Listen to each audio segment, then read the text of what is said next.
అన్న రాబోయే జూబ్లీహిల్స్ ఎలక్షన్లో ఏంటంటే తగ్గ ఫోర్ చూసుకున్నట్లయితే బీఆర్ఎస్ వర్సెస్ కాంగ్రెస్. నవీన్ యాదవ్కు ఎక్కడికి వెళ్ళినా సరే మా మధ్యలో తిరిగే మనిషి, మా మధ్యలో పుట్టి పెరిగిన మనిషి అని చెప్పేసి ఓపెన్గా చెప్తున్నా కూడా చూసినాం మేము ప్రజల మధ్య. అంటే ఇప్పుడు బీఆర్ఎస్కు గట్టి పోటీ ఇస్తున్నాడు. సునీతమ్మకు ఏమన్నా ప్రభావం చూపించే అవకాశం ఏమైనా ఉందంటారా? ఎట్లా ఉంది పరిస్థితి? ఇప్పుడు నవీన్ యాదవ్ విషయానికి వస్తే, ఇప్పుడు ఈ నవీన్ యాదవ్ అనే వ్యక్తి ఒక పెద్ద గుండా, వాళ్ళ కుటుంబ నేపథ్యం కూడా గుండాగిరి, దాదాగిరి చేసిన అనే విషయము రాష్ట్ర ప్రజలతో పాటు ముఖ్యంగా జూబ్లీహిల్స్ ప్రజలకి బాగా తెలుసు. జూబ్లీహిల్స్ ప్రజలకి బాగా తెలుసు కాబట్టి రాబోయే ఎలక్షన్లలో జూబ్లీహిల్స్ ప్రజలు ఒకటి బీఆర్ఎస్ పార్టీలో జరిగిన అభివృద్ధి, తర్వాత ఈ మోసపూరిత కాంగ్రెస్ పార్టీ చేసిన మోసపూరిత హామీల గురించి ఈ పూర్తిగా జూబ్లీహిల్స్ ప్రజలకు కూడా అవగాహన ఉన్నది అనే విషయం అందరికీ తెలుసు. కాబట్టి ఈ జూబ్లీహిల్స్ ప్రజలు ముఖ్యంగా కాంగ్రెస్ పార్టీ విషయానికి వస్తే, ఈ నవీన్ యాదవ్ కంటే ముందు ఒక కాంగ్రెస్ పార్టీ గురించి చెప్పాలంటే, కాంగ్రెస్ పార్టీ మోసపూరిత హామీలతో వచ్చి ఈ హైడ్రా గురించి అని రకరకాల ఆందోళనలు చేసి రకరకాల మోసపూరిత హామీల దగ్గర ప్రజలను మోసం చేసిందనే విషయము జూబ్లీహిల్స్ ప్రజలకు స్పష్టంగా తెలుస్తున్నది.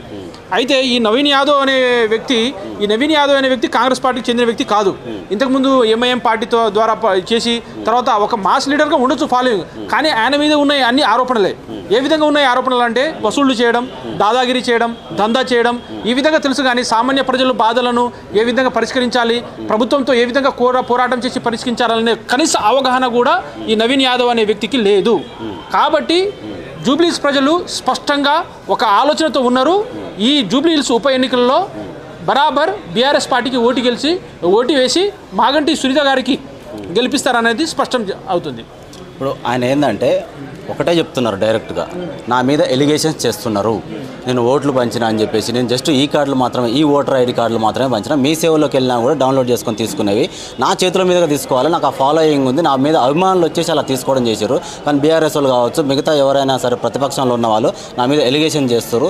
దీనివల్ల నాకు ఓటమి అనేది నాకు ఒక వైపు కూడా కాదు, నాకు గెలిపే నాకు ఖచ్చితంగా వచ్చి తీరుతుందని చెప్పేసి చెప్తున్న సందర్భం. ఇప్పుడు ఎన్నికల ప్రక్రియ అనేది చాలా సున్నితమైన విషయము.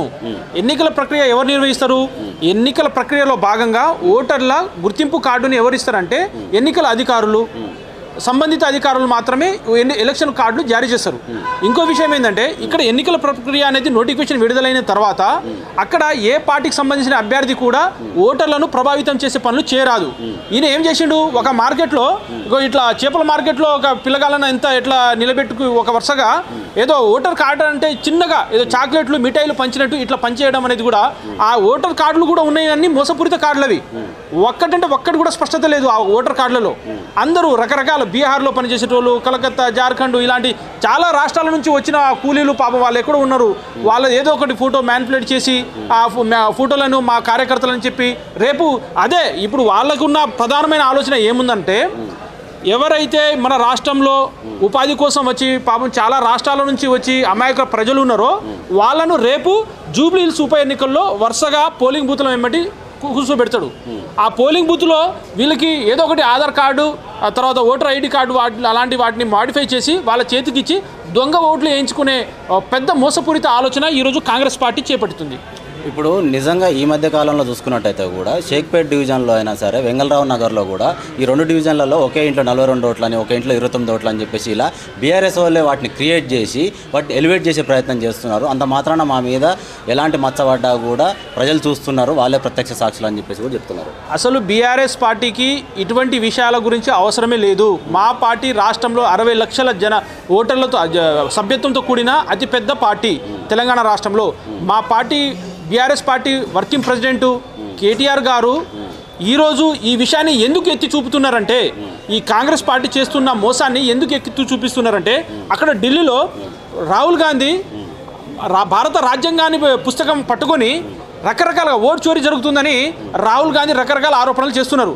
సరే, జాతీయ స్థాయిలో ఓటు చోరీ జరుగుతుంటే దానికి మా పార్టీ సమర్థంగా దానికి సపోర్ట్ చేస్తుంది. కానీ ఇక్కడ తెలంగాణ రాష్ట్రం విషయంలో వస్తే, వాళ్ళ ప్రభుత్వం విషయంలో వస్తే, ఇక్కడ ఖాళీ ఒక 80 గజాల ఇల్లులో ఇలా 30-40 ఓట్లు ఎక్కడి నుంచి వస్తాయండి? G+1 ఇల్లు అంటే ఎంతమంది ఉంటారండి దాంట్లో? అలాంటి వాటిలో కూడా 20 ఓట్లు 30 ఓట్లు అని క్రియేట్ చేసి, మీకు ఇందాక చెప్పినట్టే ఇట్లా ఈ బయట రాష్ట్రాల నుంచి వచ్చిన పేదోళ్లను, వాళ్ళ కార్మికులను వాళ్ళకి రేపు జూబ్లీహిల్స్ ఉప ఎన్నికల్లో పోలింగ్ బూత్లో లైన్లో నిలబెట్టి మరి వీళ్ళు ఓట్లు వేయించుకుంటారు. అదే ఉద్దేశం. అది ప్లానెడ్గా ఆల్రెడీ వాళ్ళు కొన్ని వేల ఓట్లు క్రియేట్ చేసుకున్నారు. ఆ క్రియేట్ చేసుకునే విషయం అనేది కూడా ఈరోజు ఎన్నికల కమిషన్ దాన్ని ధృవీకరించాలి. ఆ అభ్యర్థి మీద ఈ ఎలక్షన్కి అర్హత లేకుండా వాళ్ళ మీద చర్య తీసుకోవాలి.